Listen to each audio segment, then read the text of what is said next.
Hey, listen, I quit. Yeah, I'm going into stocks.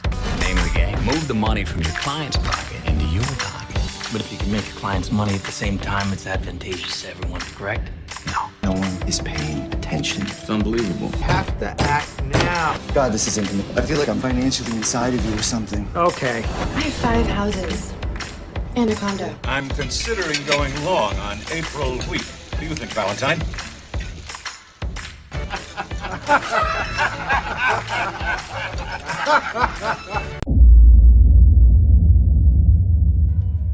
Right, so hi guys, welcome back to another video. This is the Greedy Trader channel. Now I know I haven't done videos, well, I have done videos, I just haven't uploaded anyone. So for some of you, you might think I'm not doing videos, but I am. Good to have you back on the channel. Again, for those of you guys who have followed me for a long time, it's just another video. But for those of you guys who are new, we talk about all things market profile here. So ultimately, what does a market profile trader do? As a market profile trader, one of the things that we do is we look at the market in terms of segments.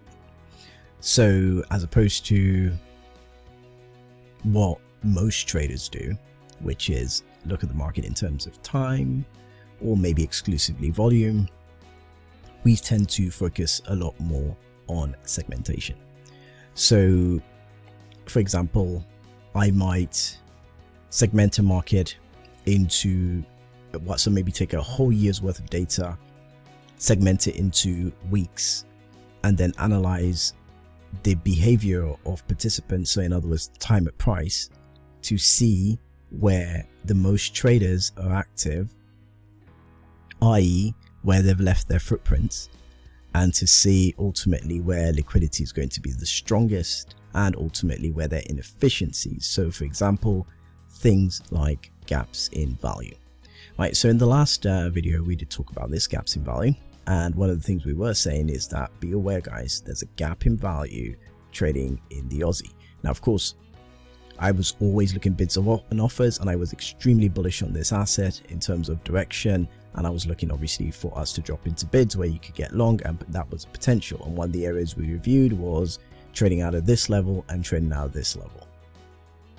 Obviously we're not always going to be right, so we were wrong clearly on the initial, we were right on the initial bounce on this level up, but we were wrong on the retest.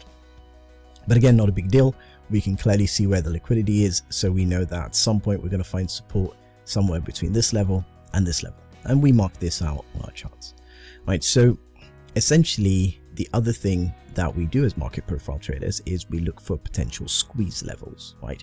So we want to know where the most participants are generally going to be in trouble, because if they're in trouble, then they're going to liquidate. And one of the things I always say to traders is that there's no science in the market, there's no set strategy or some golden nuggets.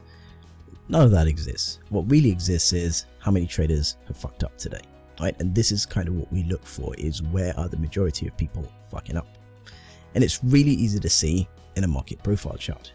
For example, if we go back to some of the price action here, we can see the market was heading down, traders clearly get a bit too short, and then we start to build, responsive buyers step in, and immediately we can start to sense that a lot of traders are in trouble.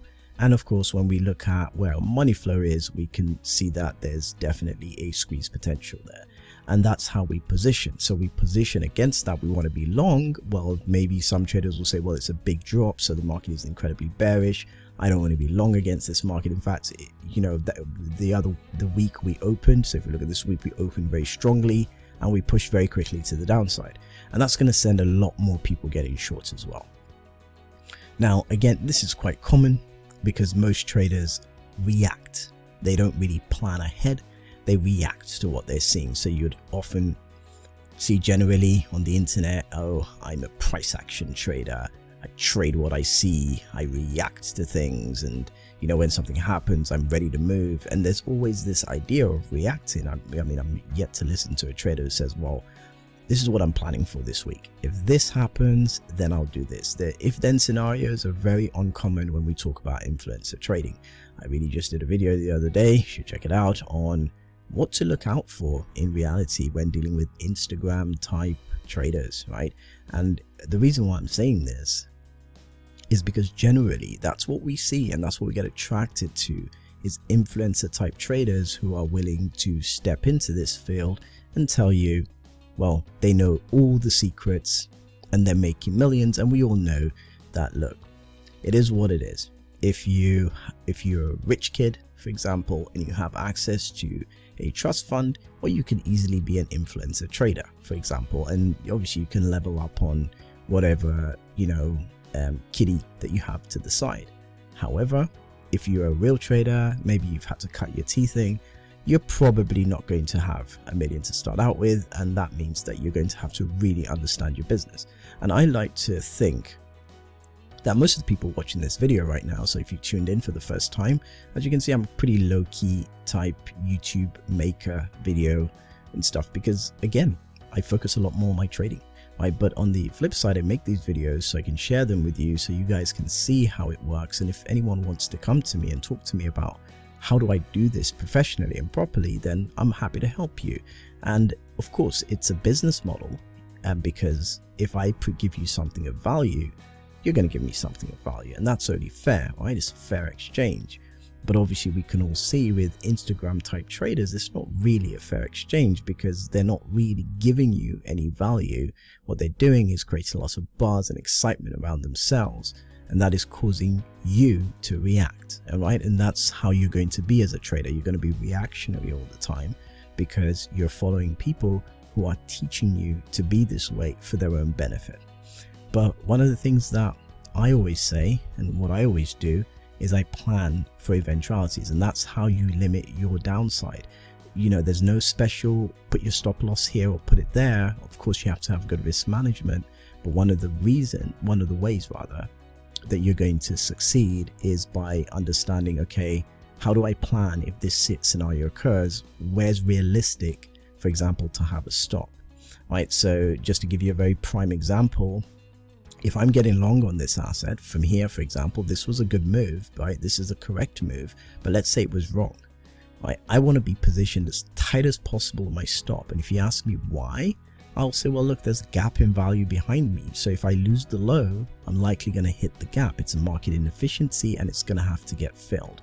On that alone, I would know that I would have been wrong. Even if it's a short-term, I was short-term wrong, I'm still wrong, and I need to be able to limit my downside so I can get back in the game when the opportunity presents. Equally, when we start to break to the upside, I would know there's an inefficiency here, so we're likely going to trade at least to this level, which gives me more confidence, especially if I've had I've had good trade location, as we say as market profile traders, is we have good trade location, then I have a better chance of being successful. Now, of course, as you look through the landscape these days of trading, you are seeing more and more people becoming market profile traders. And I'm talking the biggest traders in the world are now seeking out people to help them with market profile. I think I was on the internet the other day and I was watching a random YouTube interview with another kind of influencer type YouTuber, and she was interviewing a trader who had been in the business for a very long time. I think it was over 2 decades. And one of the things he said, which I found was very interesting, is he says, look, I'm moving a lot more to market profile these days because it's helping me see the market clearly. I'm able to segment, to understand what that means, and as a result, I'm able to succeed, and I'm able to get more base hits, and I'm able to make more money, which is kind of why we're all here. So again, these are things that we just need to pay particular attention to, because again, this is how we're going to do well. So again, just to sort of take a look at what's some of the more interesting things this week. So if we just take a quick look here at cable, which sort of highlights some of the points I'm trying to make. So just take a look at what happened here. Now, of course, I was very bullish on the pound coming into bids. I did think that we could react on that, but there was a small chance that we break much lower. One of the things that's happened is that we tested those bids, we rebounded briefly, and then we came back and hit the lower bids and then bounced off that. Immediately, what that tells me as a profile trader is that we've got a responsive buyer here. The market likes that level and we are more likely to retest offers. Obviously, we have a wide value area, and that also tells me that we're going to be exposed to a lot of volatility as traders jostle to figure out what is fair value. So there's going to be a lot of trading off the fair value highs and lows, right? And that means volatility, especially when you have a wide value area. So then that gives us some parameters to work with as well. So these are some of the things I'm talking about when I say, as market profile traders, we have a specific way that we view and see the market, which is unlike most traders who come in on the retail end, who are going to be visualizing the market in terms of candlesticks. Candlesticks are not a bad thing, but they give you limited data.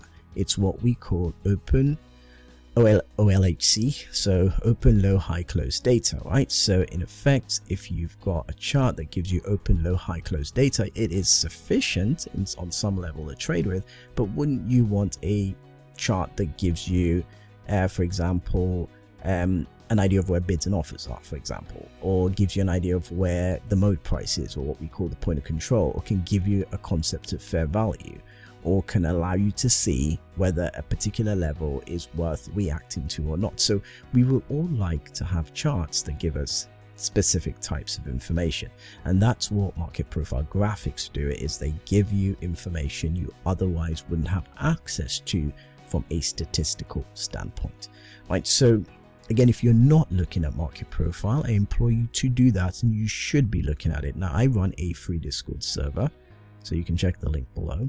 And in that server, all we talk about generally is market profile. You will see I'm also an options trader, so I sell a lot of option premium, and again, I might do another video on that as to why it is I sell option premium more so than I do buy options. But on the flip side, you might see a couple of my posts on some of the options trades I do, and they're all there, and I try and give people as much knowledge as I can reasonably within my time for free. But for the most part, if you're serious about doing this, then you probably seek out someone who can help you in the direction you need to go, and you'd probably leave influencer traders alone. But again, each to his own. That's what I always say. But again, it's been another interesting week. In past videos, I've run through the assets, so I think by now we generally have the idea, but I wanted to kind of highlight another example in terms of how we see the market and things that you need to do as a trader. Another good example is sterling yen. Normally, we'll have a 90% correlation between cable and sterling yen. Now, how many of you this week, if you're currency traders, were probably doing the same thing that cable is, or you have two charts up, one of cable, one of sterling yen, and you're looking for correlations and you want to trade the volatility in sterling yen? One of the things we spoke about is that we're squeezing on the MFI, right? And the reason why we look at squeeze levels is because historically they've held up. I mean, some of the squeeze levels go back all the way to 2016, right? So we want to be able to just have a brief look at that. We have a specific way we set it up so that we can analyze squeeze levels. Now, of course, we don't just react to the fact that we think we're in a squeeze level territory. We also look at where offers are, where bids are, and sterling yen is a really good example, picture perfect. We traded to the downside. Now, this obviously, if you're an intraday trader, this is a great short-term short to be in. Again, for me, I prefer to play the currencies on swing, so you would see me talk a lot about swing, macro, because you get the biggest bang for your buck. And one of the things that we can always do with market profile is we can segment, which means that I can trade longer term time frames and get shorter term volatility, which means I spend less time in the market and I make just as much money as anyone who is trading intraday without incurring the cost. Well, without market profile, it'll be very difficult to do, right? It will be the equivalent of taking a candlestick chart and zooming 200 times and then trying to find little small points to trade it, or rather taking an hourly chart and putting it inside of that candlestick chart, that big 200 times zoom candlestick, and then trying to work out exactly where you want to trade it. Well, look guys, market profile just makes that easy for you because you can see the rotations, you can customize those, and then you can also see the overall profile itself, right, with a lot more information there. come on, guys. This is why institutions are using this stuff. I mean, CQG, one of the biggest institutional platforms, has it built in, for example, right?